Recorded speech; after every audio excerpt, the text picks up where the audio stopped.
Բարև ձեզ, ես Գասպարյան Սերգեյն եմ և այս տեսանյութի ընթացքում ուզում եմ ձեզ պատմել, թե ինչ աշխատանք է իրականացնում բիզնեսի զարգացման մասնագետը։ Այն մարդիկ, որ առնչություն են ունեցել վաճառքների հետ կամ մարքեթինգի հետ, միգուցե ունենան համապատասխան պատկերացումը, բայց վստահ եմ տեսել եք, որ այդ մասնագիտացմամբ աշխատանքի հնարավորություններ շատ կան և ըստ դրա շատ դեպքերում վաճառքի մենեջերի փոխարեն միգուցե մենք տեսնենք հայտարարություններ, որոնք ուղղված կլինեն հենց բիզնեսի զարգացման մասնագետ, պատասխանատու կամ ղեկավար ներգրավելու հարցում։ Բիզնեսի զարգացման մասնագետը իրականացնում է տարբեր գործառույթներ, որոնք ներառում են ինչպես նաև հենց բուն վաճառքային ֆունկցիաներ, այդպես էլ զարգացմանը ուղղված աշխատանք։ Ինչ է դա նշանակում։ Ընկերությունը բնականաբար աշխատում է հետևյալ կերպ, որ պետք է գեներացնի հասույթ և ըստ դրա արդեն այդ հասույթը օգտագործվի համապատասխան ապրանքը կամ ծառայությունը կամ նախագծերը իրականացնելու համար։ Եվ այդ հասույթը գեներացնելու աշխատանքի մեջ բնականաբար շատ մեծ կարևորություն ունեն վաճառքի մասնագետները, մարքեթինգային թիմերը, որոնք գեներացնում են այդ գումարը, որ ընկերությունը ունենա և կարողանա գործունեությունը ըստ դրա ծավալել։ Բիզնեսի զարգացման համատեքստում մասնագետը աշխատում է ինչպես նոր նախագծերի ներգրավման վրա, այսինքն զբաղվում է վաճառքներով, բայց դրա հետ մեկտեղ հարցերին նայում է ավելի լայն տեսանկյունից։ Արդյոք կան նոր շուկաներ, որտեղ մենք դեռ ներկայացված չենք։ Արդյոք կան նոր հնարավորություններ, որոնք մենք դեռ չենք օգտագործում։ Այդ ամենի հետ մեկտեղ նախագիծը ներգրավելուց ոչ թե ուղղակի նայում է կամ հաճախորդին ներգրավելուց, ոչ թե ուղղակի նայում է այն տեսանկյունից, որ արագ եկեք այս նախագիծը ես ներգրավեմ կամ կլիենտը համապատասխան թուղթը ստորագրի և ես քաշվեմ մի կողմ, արդեն թիմերը ոնց ուզում են աշխատանքը իրականացնեն, այլ ընդհակառակը ինքը նաև ուշադիր է լինում նախագծի այն ասպեկտներին, որոնց սովորաբար վաճառքի մասնագետը միգուցե ուշադրություն չդարձնի, պայմանագրային կետերին, թե ինչ գործընկերներ են ներգրաված լինելու այդ նախագծում և միաժամանակ ինքը փորձում է այդ նախագիծը կամ ապրանքը կամ ծառայությունը այնպես ներգրավել, որ ավելի երկարաժամկետ լինի և իրականացումից հետո այդ հաճախորդը ուզենա համապատասխանաբար ևս մեկ անգամ օգտվել ընկերության ծառայություններից։ Միգուցե այն, ինչ ես այս պահին պատմում եմ և տեսնում եմ, գալիս է նրանից, որ աշխատում եմ ծառայությունների մատուցման ոլորտում, եթե տենց շատ լայն վերցնեմ, ավելի կոնկրետ տեղեկատվական համակարգերի տեսանկյունից հենց մեր ընկերությունը տրամադրում է տեղեկատվական համակարգեր, բայց նախկինում ես ներգրաված եմ եղել էլի ծառայությունների մատուցման ոլորտում, օրինակ ստեղծարար ծառայություններ, մարքեթինգային ծառայություններ, բրենդինգի, դիզայնի, կայքերի մշակման ծառայություններ և կոնցեպտը նույնն է այդ դեպքում։ Չեմ կարող խոսել կոնկրետ ապրանքների ներգրավման տեսանկյունից, բայց կարծում եմ էլի իրավիճակը նման կլինի, այսինքն ոչ թե ուղղակի բերել վաճառք, այլ բերել վաճառք, որը կլինի կայուն, բայց դրա հետ մեկտեղ նաև կլինի ուղղված զարգացմանը կամ կատարել համապատասխան քայլերը զարգացումը գեներացնելու համար, որից հետո արդեն կլինեն այդ վաճառքները։ Եվ բիզնեսի զարգացման մասնագետը միաժամանակ առնչվում է մարքեթինգային տարբեր ֆունկցիաների հետ։ Ինչ է դա նշանակում։ Իմ պատկերացնելով, ամեն դեպքում ինչ ես հիմա պատմում եմ, դա իմ մասնագիտական փորձի հիման վրա տեղեկություններ են։ Այդ տեսանկյունից բիզնեսի զարգացման մասնագետը օրինակի համար ունի մարքեթինգային թիմ, ինչ որ իրավիճակներում ավելի հավանական է, որ հենց ինքը լինի բիզնեսի մարտի դաշտում։ Ինքը գնա, տեսնի որոշակի իրավիճակներ, շփվի հաճախորդների հետ, հասկանա շուկայի դինամիկան, հասկանա, թե շուկայում ինչ գնագոյացման մեխանիզմներ են օգտագործվում, ինչ գներ կան, մրցակիցները ինչ են առաջարկում և ինչպես են այդ ամեն ինչը վաճառում։ Եվ ըստ դրա արդեն ինքը գնա մարքեթինգային թիմին այդ բոլոր տվյալները ներկայացնի, որովհետև մանավանդ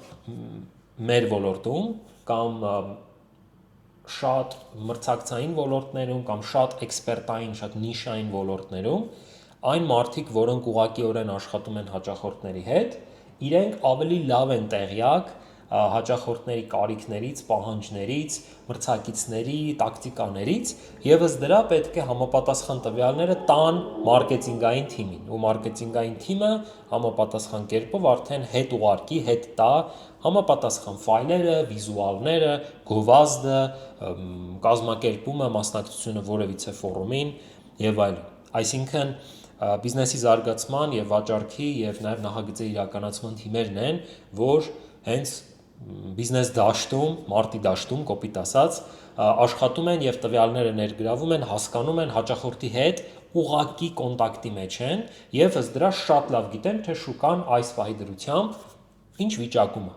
Դրա հետ մեկտեղ նրանք նայում են դեպի ապագա, թե ուր է գնալու շուկան։ Եվ բիզնեսի զարգացման մասնագետը պետքա նաեւ մի քիչ այդ ձեռնարկատիրական մոտեցումներին հետևի եւ ներքուստ մի քիչ էլ ձեռնարկատեր լինի։ Անգլերեն այդպիսի արտահայտություն կա, բնականաբար ստանդարտ ձեռնարկատերը դա entrepreneur-ն է, ձեռնարկատեր, ով զրոյից ստեղծում է բիզնես, զբաղվում է բիզնեսի զարգացմամբ եւ ղեկավարմամբ։ Բայց ամերիկյան բիզնես մշակույթում եւ նաեւ այս պայն արդեն եվրոպական բիզնես մշակույթում շատ ակտուալ հասկացություն կա entrepreneur, եթե չեմ սխալվում, այսինքն ձեռնարկատեր, բայց ընկերության ներսում։ Ու սա ինձ վերաբերում է բիզնեսի զարգացման մասնագետին։ Ինքը ձեռնարկատեր է, բայց ընկերության ներսում, ինքը ունի շուկաներ, որոնց համար պատասխանատու է, ինքը այդ աշխատանքները տանում է առաջ։ Ոչ միայն պատասխանատու է միայն այն դրա համար, որ այս լիդն է, իր հետ խոսեմ, զրուցեմ, արագ բերեմ, վաճառք անեմ ու քաշվեմ մի կողմ,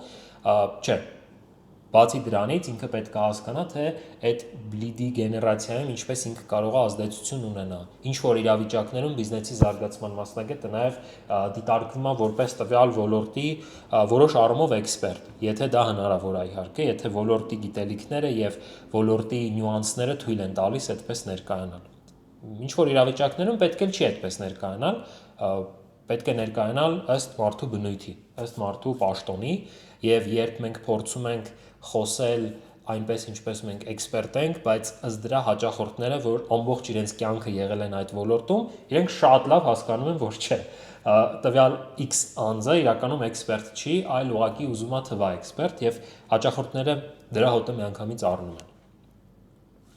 Այս պահի դրությամբ կարծում եմ հիմնական գաղափարներն էին, հիմնական տեսանկյուններն էին, որ ուզում էին ներկայացնել բիզնեսի զարգացման մասնագետի պրոֆիլը ճիշտ պատկերացնելու, ճիշտ վերլուծելու համար, ովքեր կարող են զբաղվել բիզնեսի զարգացման աշխատանքով։ Միանշանակ ջեներալիստները,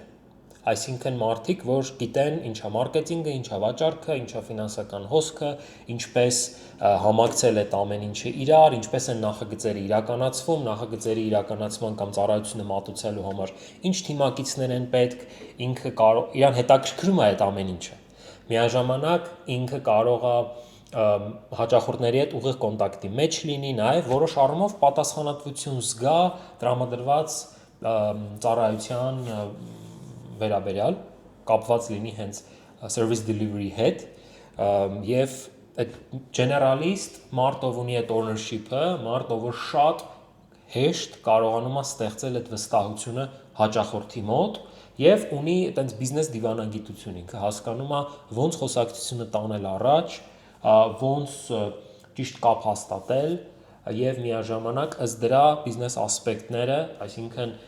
բիզնես ռամկաները պահելով աշխատանքը տանել առաջ եւ բերել այդ հաջողված դիլին կամ հաջողված որևէ պայմանագրին։ Շատ առումներով կան ընկերություններ Հայաստանում, որ մարդը իրականացնում է իրականում sales manager-ի աշխատանք, բայց իր պաշտոնը business development-ը։ Կամ հակառակը, իրականում ինքը sales manager-ը ի պաշտոն է, որովհետև ուղղակի տենց է իր title-ը գրված, կամ ընկերությունում այլ պաշտոնի անուն չկա, օքեյ է, բայց ինքը նաև իրականացնում է այդ բիզնեսի զարգացման ուղղված տարբեր գործողություններ։ Եվս մի հայտանիշ կամ բնավորության գիծ, որը շատ բնորոշ է բիզնեսի զարգացման մասնագետին, երբ որոշ ինչ-որ ժողովի ժամանակ իր մոտ ընթացքում, երբ որ ինչ-որ այլ բաժին կամ այլ թիմակից հաշվետվություն է ներկայացնում կամ խոսում է ինչ-որ նախագծի մասին, իր մոտ հարցեր են առաջանում։ Այսինքն ինքը փորձում է վերլուծել տվյալ նոր բիզնես հնարավորությունը եւ ըստ դրա իր կարծիքը հայտնել, իր մասնագիտական կարծիքը հայտնել այս կամ այն հարցի շուրջ, բայց միշտ պետքա լինի մի քիչ հայերեն հիմա կփորձեմ այդ բառը ես հիշել, opportunistic, այսինքն նայի դեպի նոր հնարավորություններ, փորձի այդ նոր հնարավորությունները զգալ ու վերլուծել։ Եվ այդտեղ բիզնեսի զարգացման մասնագետը մի քիչ նաև պետքա տեխնիկական տվյալների մեջ շատ չխորանա։ Մի քիչ վատ բան եմ ասում, բայց ինքը այդ տեխնիկական տվյալների մեջ շատ չխորանա, այսինքն ինքը փորձի մի քիչ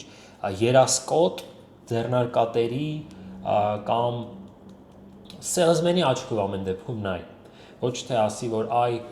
այս պրոյեկտը կամ այս հնարավորությունը կամ այս կլիենտը ունի հետևյալ խնդիրները եւ կենտրոնանա այդ խնդիրների վրա, որը շատ վալիդ աշխատանք է իրականում, պետք է դա վերլուծել, բայց ցանկալի է թիմում լինի ուրիշ մարդ, ով որ այդ վերլուծությունը կանի եւ ըստ դրա արդեն բիզնեսի զարգացման մասնագետի ձեռքերում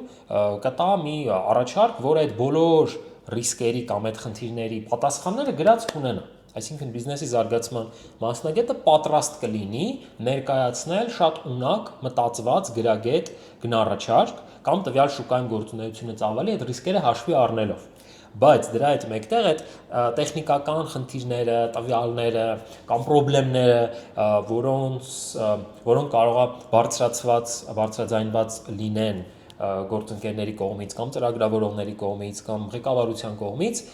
պետքա չխանգարեն այդ մարդուն տեսնել լայն պատկերը, տեսնել եւ զգալ շուկայում համապատասխան այդ փողի հոտը ճակերտավոր կամ հնարավորությունը, որ այդ հնարավորությունը կա ու պետքա դրա համար քայլեր ձեռնարկել եւ ինքը կարողանա էնտուզիազմով, այսինքն ներքուստ միշտ գտնի մոտիվացիան, թե ինչի է պետք գնալ այդ պրոյեկտի հետևից, ինչի է պետք ներգրավել տվյալ նախագիծը կամ այդ հաճախորդի հետ ինչի է պետք աշխատանքը իրականացնել,